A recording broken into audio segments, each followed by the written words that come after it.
we have for this program. Our members are totally engaged with what's happening over in the north of Ireland. And we take our inspiration from the work being done, whether that's with justice programs, peace and reconciliation, film, museums, education, and boxing. What you're doing over there is making your community a better place to live. You're building for your future, and just phenomenal, the work that you're doing. So we are inspired by you. Thus, we are really raising a lot of money for this program. So I just want to thank all of you in the north of Ireland for the work that you're doing. And I'll turn it back over to Danny. Thank you, Dolores. And it's no surprise that she's being honored later in the year in Albany for her work. And Jerry Cole was telling us about it a little bit before the meeting started. So congratulations on that. And also congratulations. We understand there's a new grandchild in the family, and we're always excited to hear that, a new future Hibernian up there. Joining us next from the great state of Texas, where she is at the LAOH, AOH Texas Convention, is our national president for the Ladies Ancient Order Hibernian, Karen King. Karen, you're muted.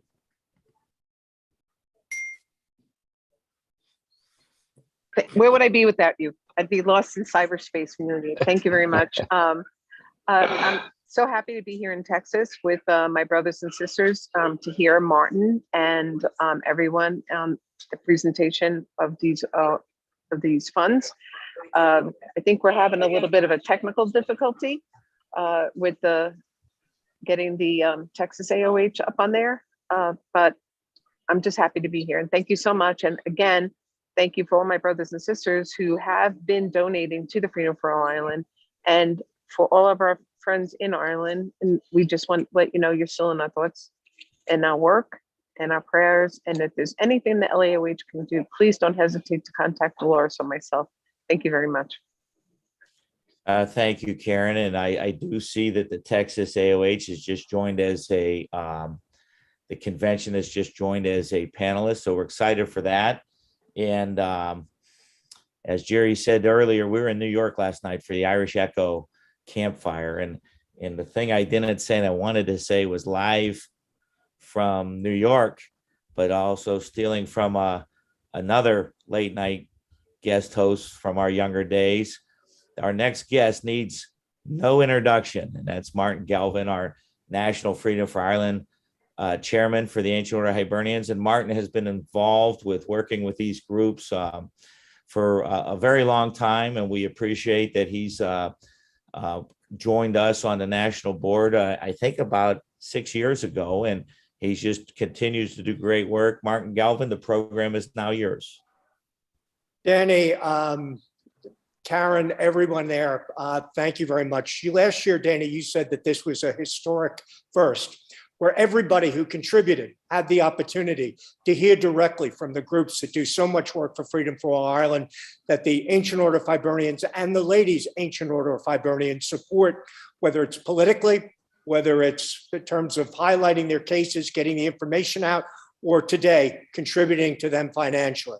And this event combines the two important groups.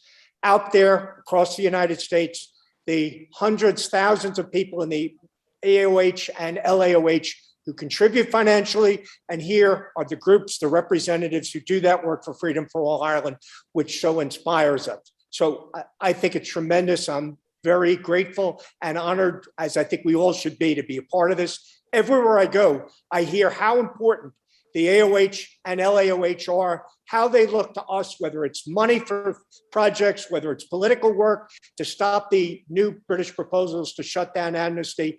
Everything comes back to us and the work that we're doing. And that starts with the groups that are assembled here today that so inspire that work. And we're so grateful that they let us be a part of supporting them. Now, this year, we, of course, 50-year fight, Ballymurphy massacre martyrs, the campaign, and got the British, they put the British troopers into a courtroom, had them hiding in corners, had them speaking about what happened, and finally got justice in the form of an inquest verdict from a person who's now the Chief Justice in the Ballymurphy court campaign did that. And the leader of that campaign, first group of person we want to call upon is John Taggart of the Ballymurphy Massacre campaign.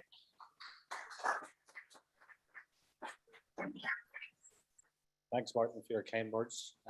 First, I want to thank the AOH and ladies AOH for the generous donation to our campaign. That money will go a long way towards a memorial garden for our loved ones. This is the 50th anniversary of the murder of our loved ones. Throughout the years, the AOH and Irish Americans in general have been very generous and very helpful to our campaign. It's 2007, I'm sure Sean will remember, we met in the Office Justice Office, and that time we were starting off a bit green at the time, but our fight had started. We went to Washington, and again, it was yourselves who helped us. It was yourselves who supported us and put us up when we went to lobby in 2011 for a congressional hearing. I was successful. And again, when we get to the date of the inquest, also in 2011, you were there side by side with us. I want to thank you all from all the families, and it's not just ourselves. There's a lot of victims who are looking to America for help.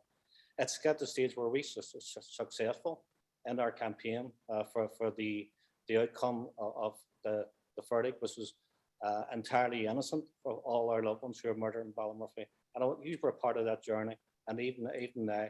But again, we called on you again. These new proposals for an amnesty by the British government, our faith is still on, and we will continue to do that. We are lobbying on the 6th of September. We'll be outside the 10 Downing Street and also Westminster, where again the faith is on to stop these proposals.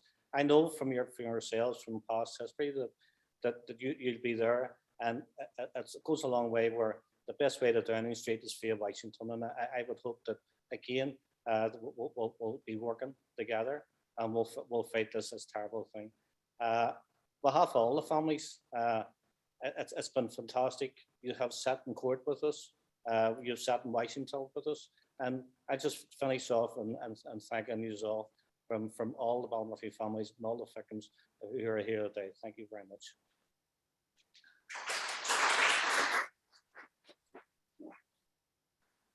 Danny, next we're going to go remotely. Another group that has been involved in campaigning for justice for 50 years.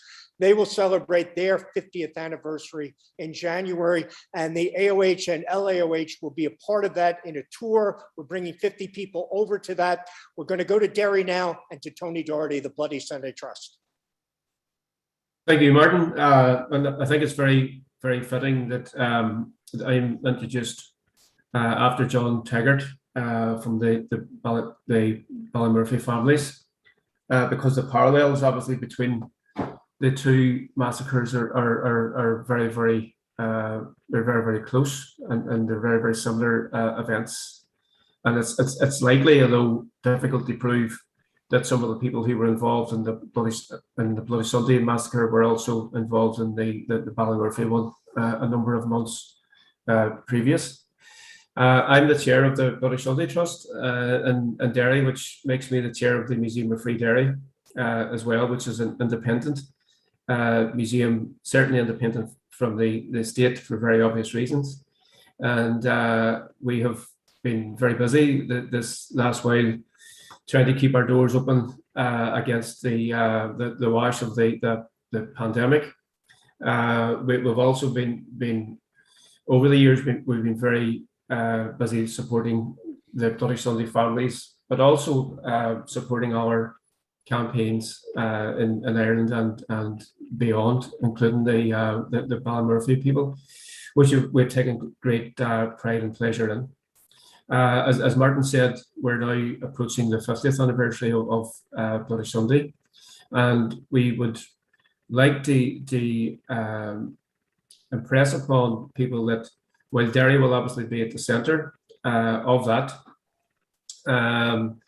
we would also like people like yourselves in the States and in our countries to consider hosting your own events in January, or if not possible in January at any stage during the course of 2022.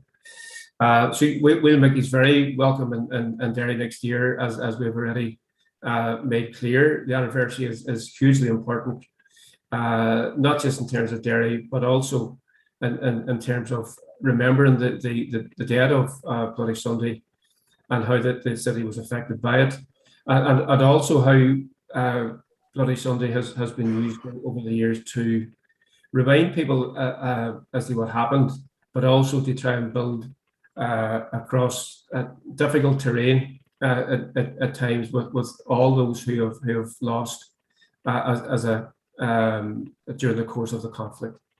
And like John, we're very exercised at the moment around the intentions of the British government to basically nullify history and remove any vestige of blame or guilt that the British Army or any of the British forces have in relation to their conduct here during the course of the conflict. And we're beginning to garner our strength and solidarity with other groups in the north and throughout Ireland to fight what is a grossly immoral move by the British government. So the donation from the AOH will go directly to our plans to commemorate the anniversary next year, which are already at quite an advanced stage. So, thank you, Martin.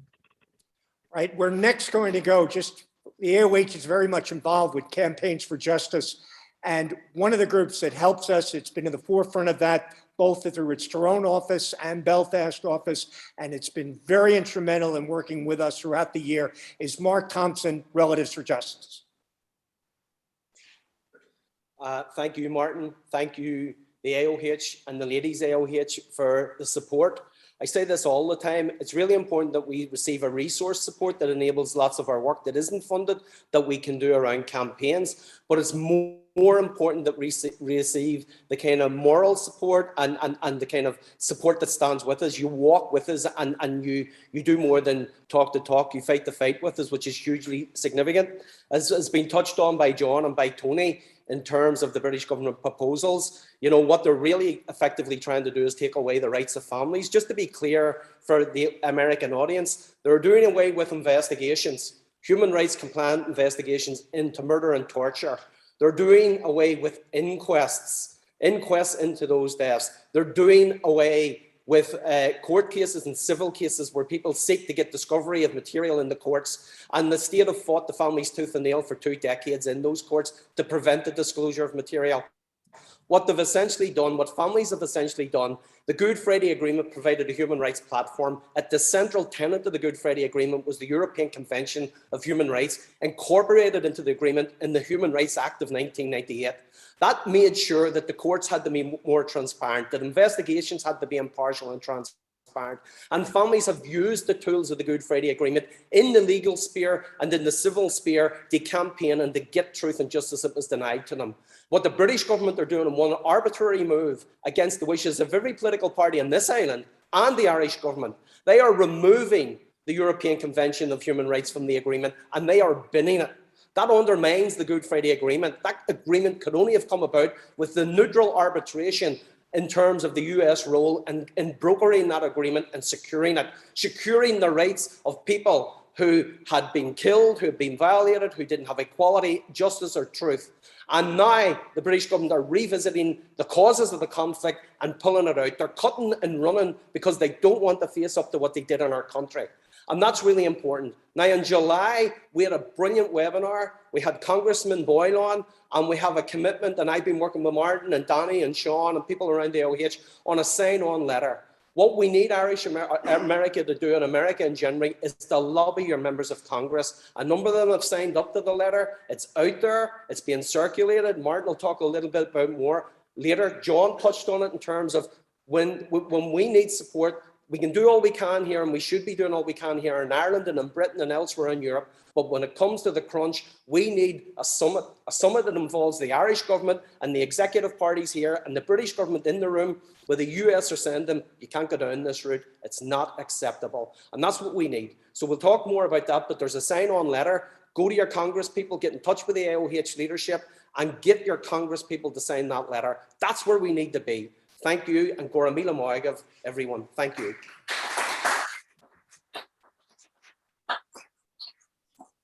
Okay, you can see behind me the sign about the Passionate Peace Center. We're coming to you from the Hoban Center. It is on the grounds of Holy Cross Church, place where 20 years ago, the young Catholic schoolgirls were being subjected to sectarian abuse and mistreatment just simply for going to school in this grounds of the school.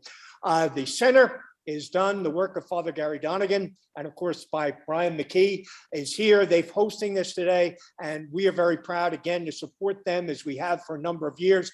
Brian McKee for the Hoban Center.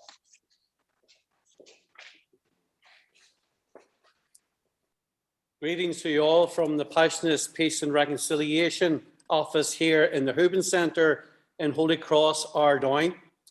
Special greetings go out to close friends in Detroit and Michigan. I'm sure, like me, you've been celebrating Miguel Cabrera's 501st home run and the victory over the Blue Jays last night. Father Gary sends his special wishes and best wishes to all his friends in the AOH and the LAOH. Unfortunately, these few days, he's been caught up. Yesterday, he was doing a funeral of a young man died of suicide.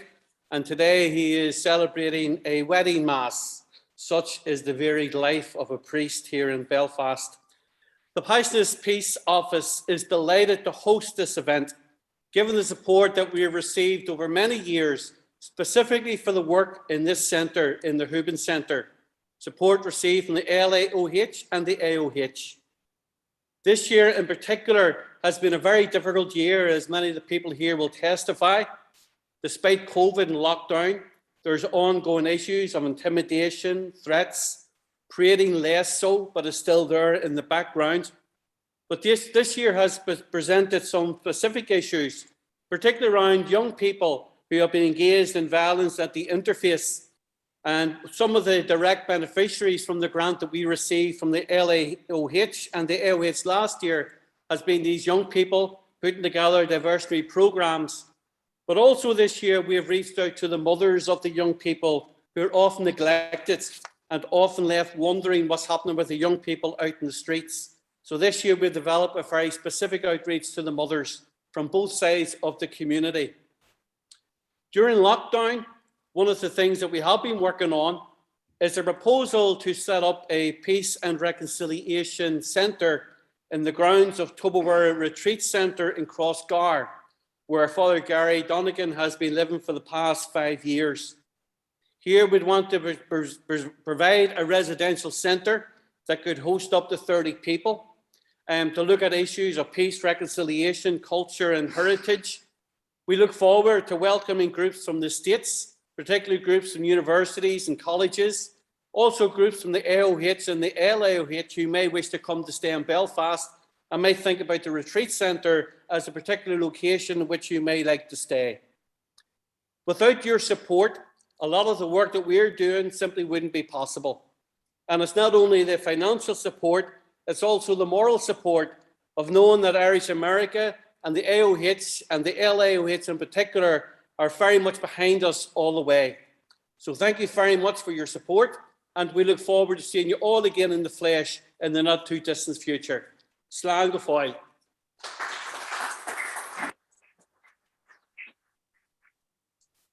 1981, of course, 40 years ago, we're marking the 40th anniversary of the death of 10 hunger strikers. Those are many great patriots who died for freedom for all Ireland throughout the struggle.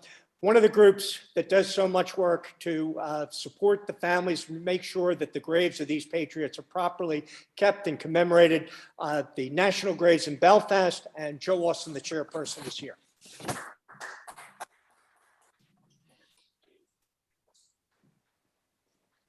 On behalf of the Belfast National Graves, can I send greetings to you, your families? I hope you're all well. I see you all smiling, so that's a wonderful start for any discussion.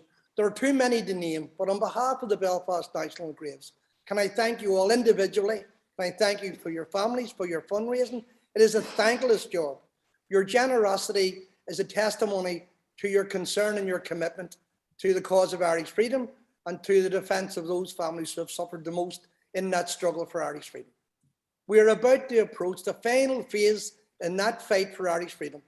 The National Graves are proud to be in partnership with the Ladies AOH and the AOH. You have stepped with us every part of that journey, not just this year, but every year. In Belfast Cemetery, Belfast Milltown Cemetery, we have 3 monuments. At the bottom of each monument, it says, "This monument is here courtesy of the generosity of our friends in North America." You are our friends in North America.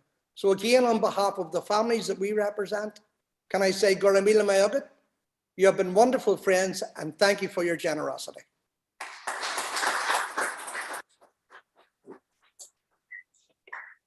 Danny, I was reminded, and Brendan Moore confirmed for me, the way in which this fund, the Freedom for All Ireland, the annual collection started, was actually from a group, Green Cross, and from Ancome and Cara that it was related to. It started at the 1978 convention in Killarney, and a woman, future councillor named Lily Fitzsimmons, whose family members were in Lankesh, came, spoke to the convention, and from that time onward, there has always been an annual fund like this to collect money. That time, all of it went to the families of Irish political prisoners. Now, of course, it goes to these other groups and their work for Freedom for All Ireland, but we still have Green Cross with us, and we still have a representative here who's going to speak to us today.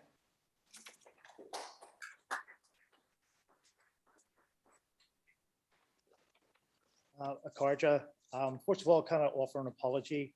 The person who normally would receive your kind donations can't make it today. She has a family member who is very seriously ill, and she sends her sincere and deepest apologies.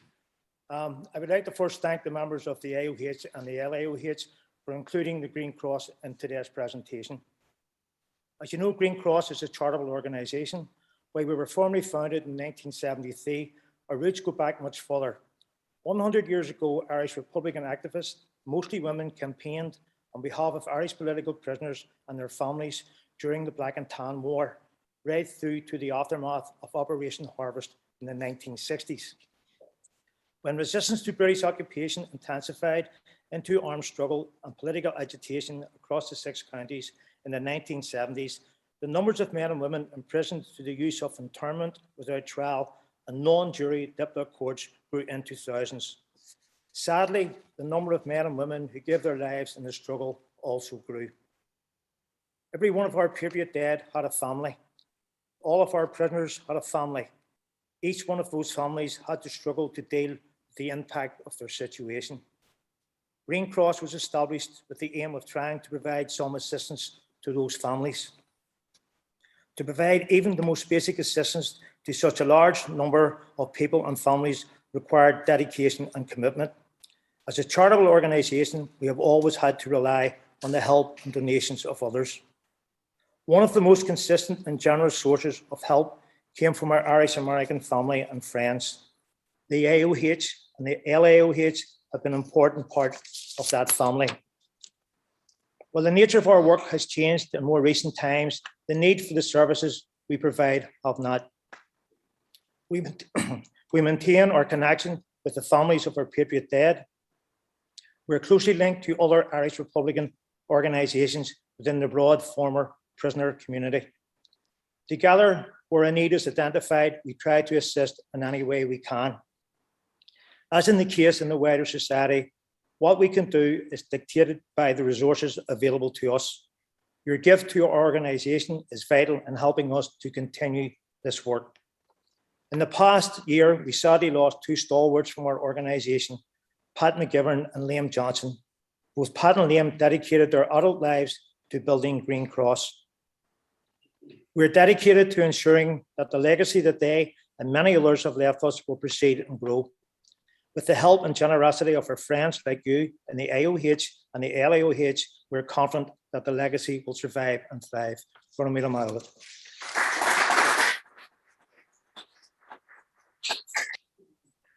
One of the things that the AOH and LAOH have always done is our support for ex-prisoners, Republican ex-prisoners. I always say, I never say ex-Republican prisoners because they're not ex-Republicans. One of the great centers that does work in this area is ALU, meaning Escape in County Tyrone. And next we're going to hear from Frankie Quinn of ALU. For me, my other, I'm watching. I was telling you, I'm Lance Shasta, a very conch that then I can understand into thank you very much, Martin. It's great to be talking to our friends and our comrades in America. And I'd like to thank you very much for the kind donations.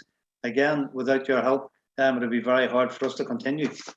ALU is an organisation that helps ex-prisoners based in the Tyrone, North Armagh, right across all parts of the North. And we tend to be people that have come through the conflict, people that have come through long terms of imprisonment. We try and get them employment, training. We look after their families as best we can. We have a very strong tie with Tyrone National Graves as well. And the contribution that the ladies AOH and the AOH itself make to us and have made this time again to us is of paramount importance. And we really do appreciate it. And we really look forward actually to seeing the LAOH when they come over next year. We hopefully will be involved. I've already discussed it with Martin in helping with that tour and ensuring that they also see a part of the country up here in East Tyrone that sometimes isn't seen. So Gora Mila Mayoga again, Lana Rai.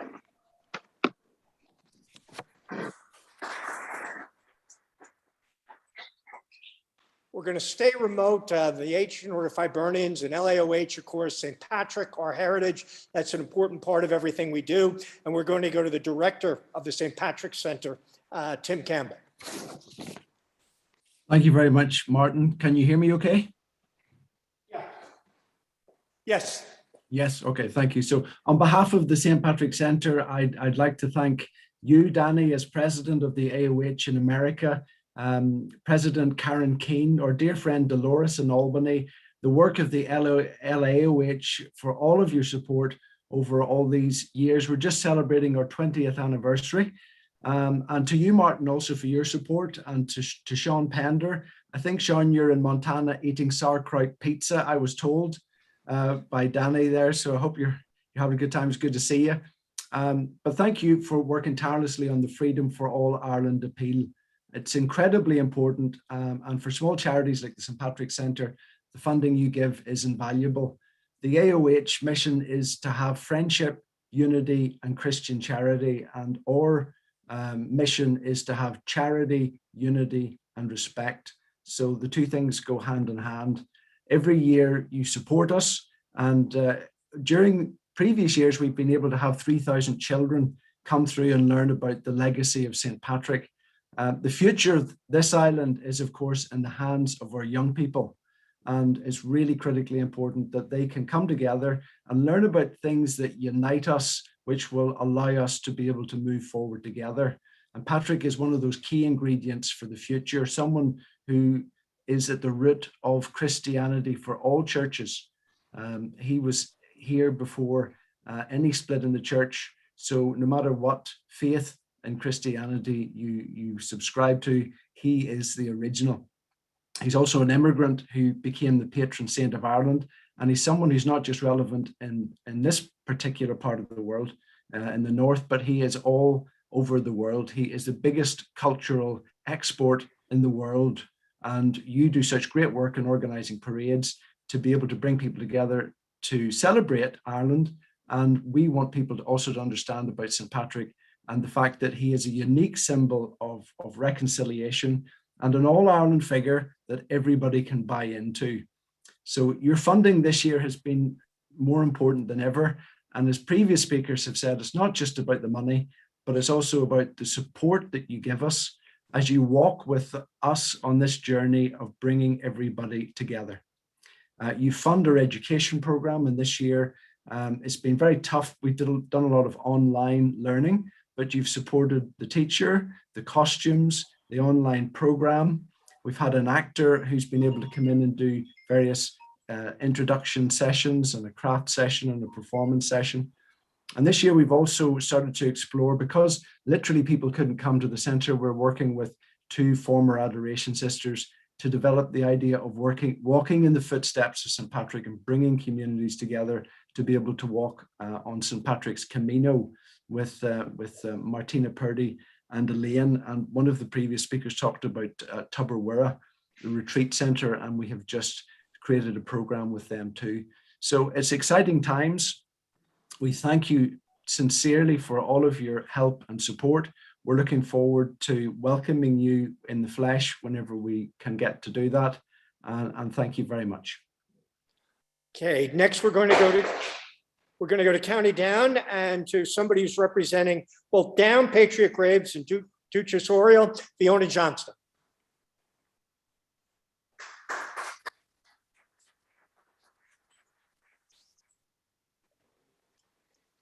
Hello. The organizer for Duchess Oriel can't be here tonight, so I'm going to represent him, if that's okay with you. On behalf of Duchess Oriel, we want to thank all of you in America who have contributed to the Freedom of All Ireland Fund. We are based in South Armagh, right on the border with North Louth, and I'm sure you'll all have heard that the area is referred to as Bandit Country. That's a label that was put on us in the 1970s by the British Secretary of State, Mervyn Rees, who was determined to enforce the British government's policy of criminalisation of the Irish cause. That criminalisation policy not only demonised the Republican and nationalist community, but also removed political status from our POWs, which led to the blanket protest, escalating to the No Wash and ultimately the hunger strikes of 1980 and 1981. This is the 40th anniversary of those hunger strikes, and although it's a lifetime to some, it's like yesterday for others. So since the peace process started well over 20 years ago, South Armagh has been fighting once again, but this time is to shed that label or stigma placed upon it. We are seeking to revitalise the area by reviving and promoting all aspects of Irish culture and celebrating both communities, nationalist and unionist, together. We want South Armagh to share and promote its unique history, and we want the area to become synonymous with Irish culture, including the protection and promotion of our mother tongue, the Irish language. Duchess Oriel translates as a native of or from Oriel, which is the name of the area of the land in South Armagh, North Louth, that we are based. The good people of South Armagh are building on that strong sense of identity, and we're teaching future generations to have pride in their culture and their past. As we move forward in these times of progress and technology, the world has become a smaller place, and we're in danger of forgetting or not appreciating our local identity as we become citizens of the world. The arts and culture have an important role to play in the healing of any fractured society, as we seek to not only deal with our past hurts, but also to be able to move forward in a positive way. It provides an outlet for us to express ourselves emotionally in an honest way as we see it. We can tell our stories through drama, keep our local history alive through stories and storytelling, and even through song and dance. South Armagh always had a rich tapestry of traditional Irish culture and ways. We believe that Duchess Oriel is relevant, appropriate, and vital in the South Armagh area in today's times. We're trying to change the narrative going forward. We have a long road ahead of us, but your donations and fundraising in the AOH and in the Ladies AOH, you're helping us to do that. And we want you to know that we appreciate everything that you're doing, and every cent and dollar that you raise goes directly to the project. There are no professional fees or salaries paid out of these donations. So I want to thank you for that.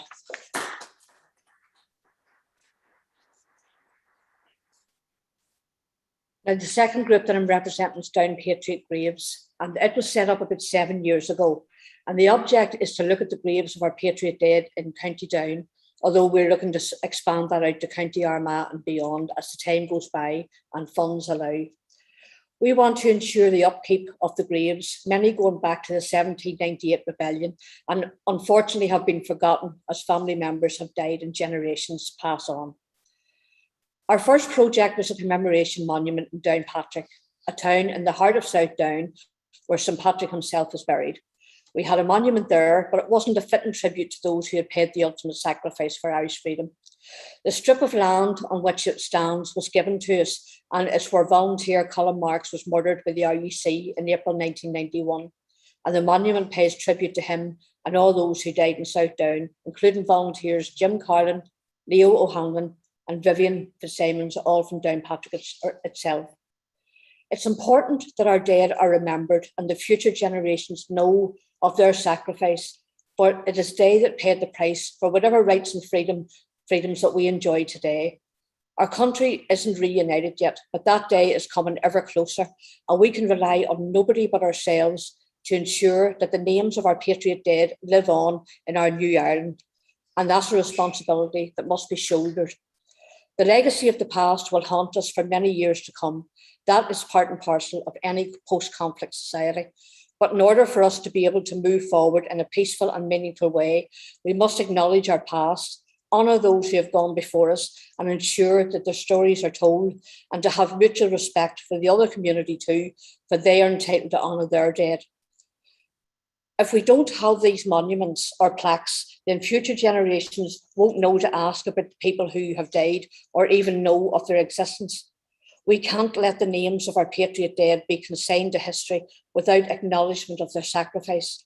With the help of your donations and fundraising in America, not only do we plan to upgrade and build fitting monuments or plaques to remember those who gave their lives for the freedom of our country, but we want to run an education programme alongside it, produce pamphlets in the local area on who our local volunteers and patriot dead were and about their sacrifice. Educate further generations and ensure that they appreciate the sacrifice that was made by our patriot dead and appreciate the price that was paid for the peace initiatives that we're benefiting from today. The sacrifice that they made so that today's generation don't have to fight or go to war themselves. It's a responsibility of the living to tell the stories of the dead. Maura Drum, who paid the ultimate sacrifice in 1976, not too far from this centre, just across the road actually, she said, "We must take no steps backward, our steps must be onward, for if we don't, the martyrs that died for you, for me, for this country will haunt us forever." And that is true. We must always look forward, but we also need to remember where we have come from in order to appreciate where we're going. I want to say a special hello and a Gora Magav to the Ladies AOH in Division 3 in Montgomery County in Pennsylvania, who carry out their good works under the banner carrying the name of Maura Drum. That's very important, and it's appreciated here not only by those who look up to Maura, but by her family and friends who follow your work through social media.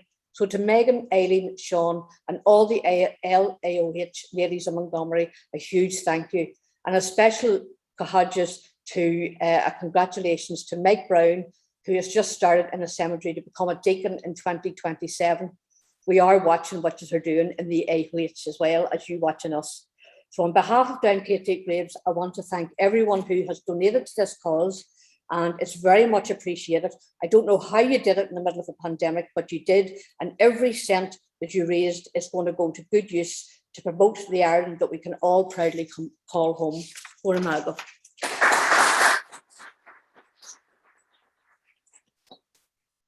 And in talking about commemorating Patriot Dead, the hunger strike, all of that throughout the struggle, can't forget County Tyrone and Tyrone National Graves from Brian Cawley.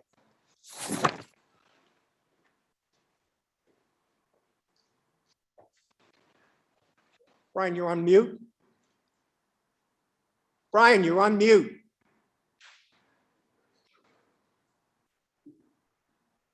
You got to unmute. That's the first time Brian's been silent about the Patriots in Tyrone. Okay. Okay. On behalf of the Tyrone National Graves Association, I send my greetings and best wishes to you and to all your families. And thank you for the wonderful work that you do on behalf of so many organizations. The Tyrone National Graves Association is an independent organization. We look after the graves of our Republican dead here in Tyrone. And as well as that, we maintain and look after the monuments that we erect and for our fallen volunteers. And we also maintain the Garden of Remembrance in Carrickmore, which is, we always have our county commemoration there on Easter Monday, but apart from the last couple of years, that didn't happen on account of COVID-19. But other work has to go on with the maintenance of the graves and everything that commemorates commemorations that we organise. And without your financial support, I think, a lot of that would be very difficult. I want to thank the AOH and the ladies AOH for their wonderful support that they give us, and hopefully that will continue in the future. The Tyrone National Graves was established in Tyrone in 1920s, and it was established by former IRA volunteers from 1920s. Willie John Kelly Jr. from Gannon, former Tyrone Brigade OC in 1921, was appointed chairperson.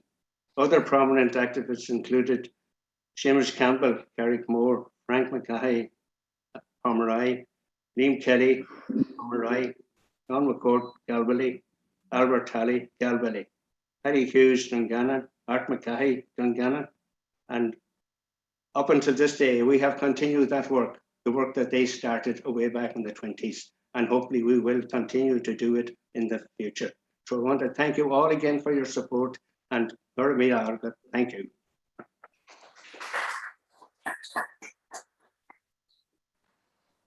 One of the aspects of Freedom for All Ireland has certainly been accomplished through our music, through our bands, people who preserve Republican traditions, the cause of freedom for all Ireland through music. And we next have a representative from the O'Neill Alsop Band.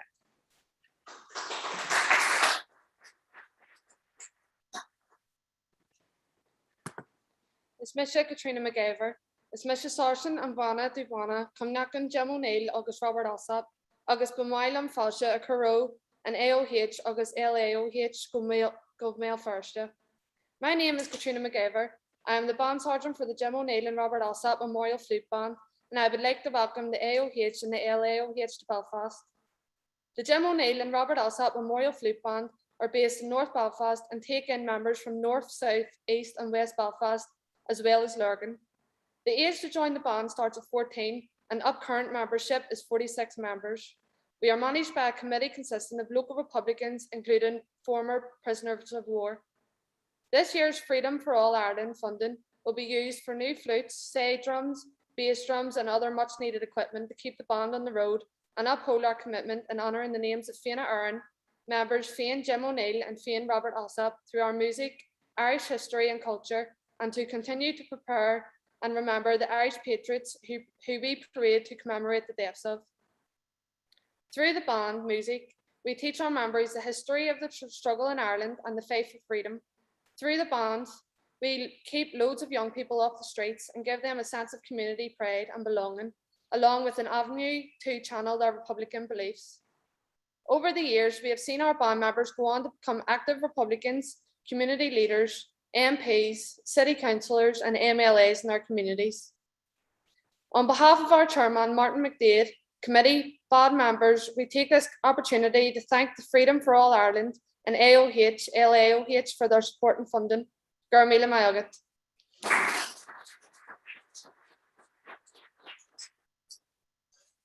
Next, we're going to go to one of the many great Republican communities in Belfast and around the North, New Lodge and the Greater New Lodge Commemoration Committee.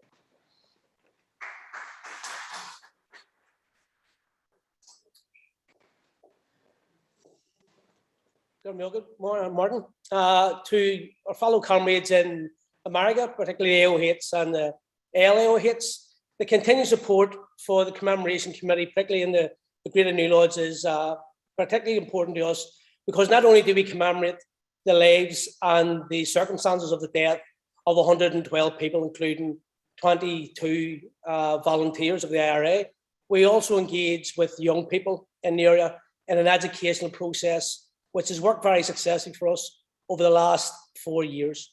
The reason for the engagement was the lack of understanding of the impact that the conflict had had in the general Greater New Lodge area. Like we heard from Katrina from the O'Neill and Alsop Flute Band, the engagement has been very open, has been very direct, and has been very needed. In the context that we've been involved in, it's about understanding the causes of conflict, the reason that the area in question has went to war with the British state. Over 900 individuals within that community have went to prison as a result of the conflict over 50 years. And as a result of that, many hundreds of families have been directly affected as such. So our engagement with the young people was to give them an understanding of what our community had went through. Many of the young people in question were members of families who had lost loved ones as a result of the conflict, both by the hands of the state, including loyalist paramilitaries, and members of political ex-prisoner families. And through our engagement, we have seen a reduction in interface violence. And the interface violence was down to an misunderstanding of what the Republican conflict or war was about. And through our engagement, we've allowed them to understand or even involve themselves to get a grasp of what our conflict represented, what our areas have been through. We're going through now a centenary process, particularly in North Belfast, that has seen the highest fatality rates at the early stages of partition from 1920 to 1922. They've involved themselves in numerous educational processes, which has allowed them to develop educational programs, which can be carried into each community throughout Belfast, detailing the circumstances of partition in our community. The first tranche of individuals who were involved with us, due to their peace building and political activity, have completed diploma with St Mary's and Yale University on online diploma course, which was designed to attract young people to involve themselves in community politics. But this couldn't happen without the AOH and LOH involvement. Without that support, we couldn't have started this process. This process is pretty successful, but only because of the initial support from yourselves. So on behalf of the Commemoration Committee, I want to thank us. I want to give us an understanding what we're involved in, and I guarantee over the next number of weeks, we'll compile a report which will give you a detailed understanding of how your support has impacted our communities, particularly young people. So thanks a million, and again, good luck.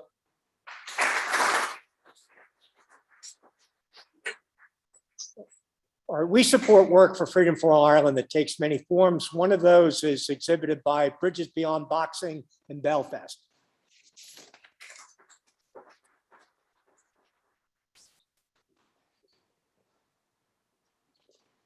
Thank you, Martin. Could I just thank everybody over in the States there? I thank the AOH, and can I thank the ladies AOH? Once again, we feel very humbled this year that we've been a recipient, and we appreciate the help that you guys have given us.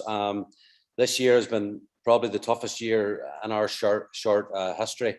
We were formed in 2016. Our program, Bridges Beyond Boxing, is all about providing a cultural and a sporting exchange for kids coming from different backgrounds, from different sides of our community across the whole island of Ireland. Kids are getting opportunities through our program that they probably wouldn't otherwise have had. But this year, because we're not allowed to travel to the States, obviously with COVID and one thing and another, our program has become very, very, very, very hard. We've had to diversify in our program. We've had to do a lot of things at home where kids, once the COVID was over and restrictions were over, boxing clubs still weren't allowed to open. So we were engaging with our kids through mental health workshops, which the money was vital in doing that. We brought Sean Connolly in. We were working with kids dealing. We found that there was a big rise in depression with our kids. We're trying to do workshops, building more life skills with our kids. We're actually doing online Zoom workshops with some of the kids over in America as well. Again, we were just doing whatever we could just to get kids engaging with each other. So it really has been a tough year. We're hoping to get back over to the States and see you guys again, hopefully within the next year. And again, that money that we're getting each year is vital. But this year has just been so tough. We really appreciate everything that you guys have done. And we hope and pray that you guys can keep walking on the path with us and keep supporting us. Thanks very much, guys.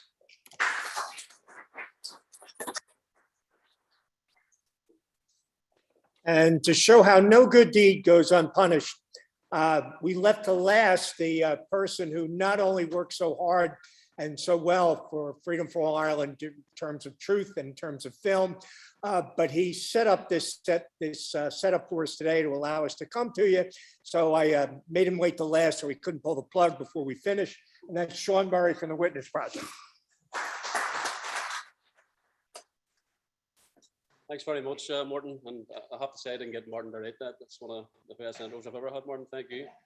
So listen, thank you very much once again for your continued support to the men's AOH and the ladies AOH. Your work has been invaluable to us over this last 12 months. It's helped us build a purpose-built audio-visual room for collating testimonies for those that have been affected by state violence and also those who have been most marginalised within our society. We are now working with a small number of volunteers that have worked in films such as Unquiet Graves and the Ballymurphy precedent. So it goes to show you the caliber of people that we now have working for us, and also the power and those types of films to upset and redress the official narrative that historically was effective in censoring and vilifying our communities. We know this is no more. We're going to build upon that. We're offering a pro bono service to those within our own communities. I think time is of the essence. We don't have very much time for many people have died over this last 12, 24 months. Many people that I would have liked to have interviewed, and I don't think COVID has helped in that at all. But your work, I once again have to say, has been invaluable. Not just your financial support, but your moral support, our powerful allies, our powerful brothers and sisters in America. We appreciate your work, and your support will go a long way to the work that we will be doing over the next 12 months. So thank you once again, and keep safe stateside. Thank you.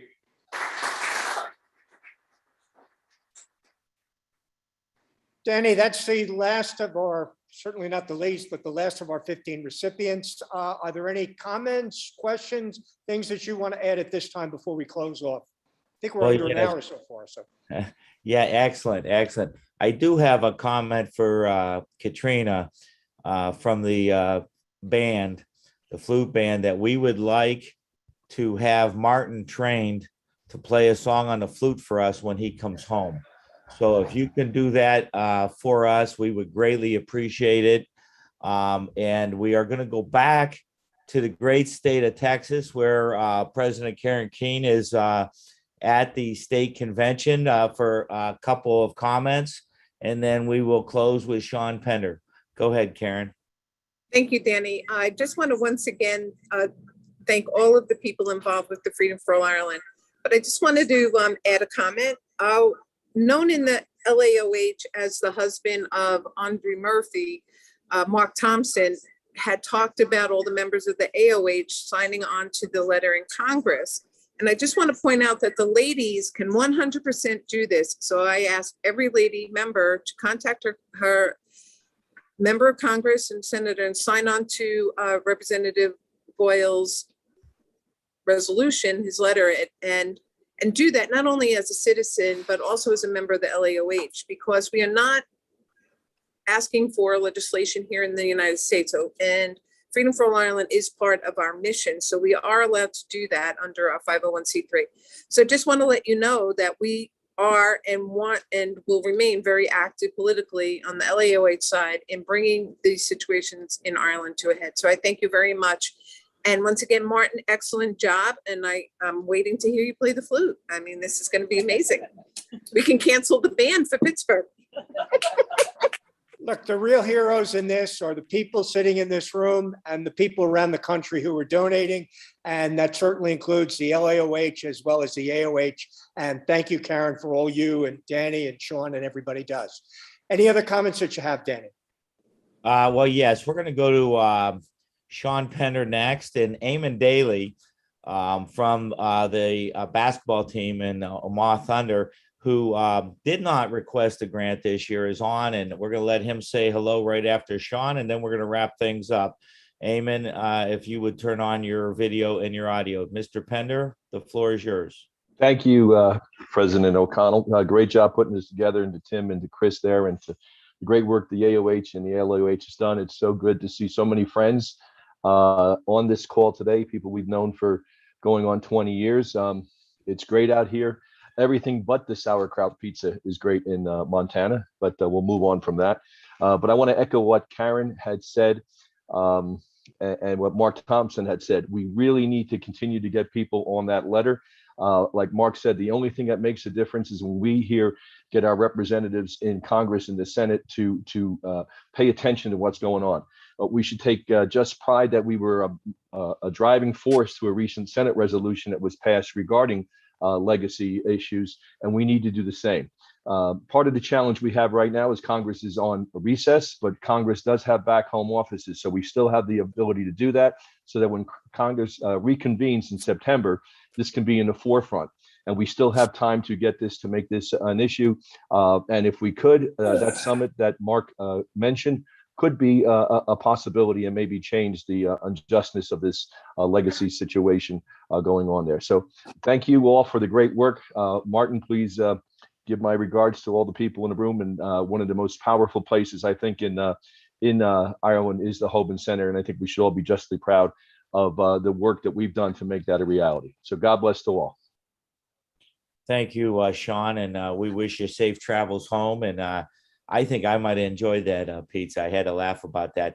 But so many of us have backgrounds that we use. Sean and I have a virtual background up right now, but a lot of us love to put pictures from Ireland up. I actually use one from just down the street from the St. Patrick's Center that Dr. Campbell took me to a location. And today we have from the Omagh Thunder, Eamon Daly, who is not using a virtual background, but that is his window. So this is what we're missing. Go ahead, Eamon. Thank you very much. Appreciate it very much for all your help, Danny. And I just want to say, without the AOH, there would be no Omagh Thunder.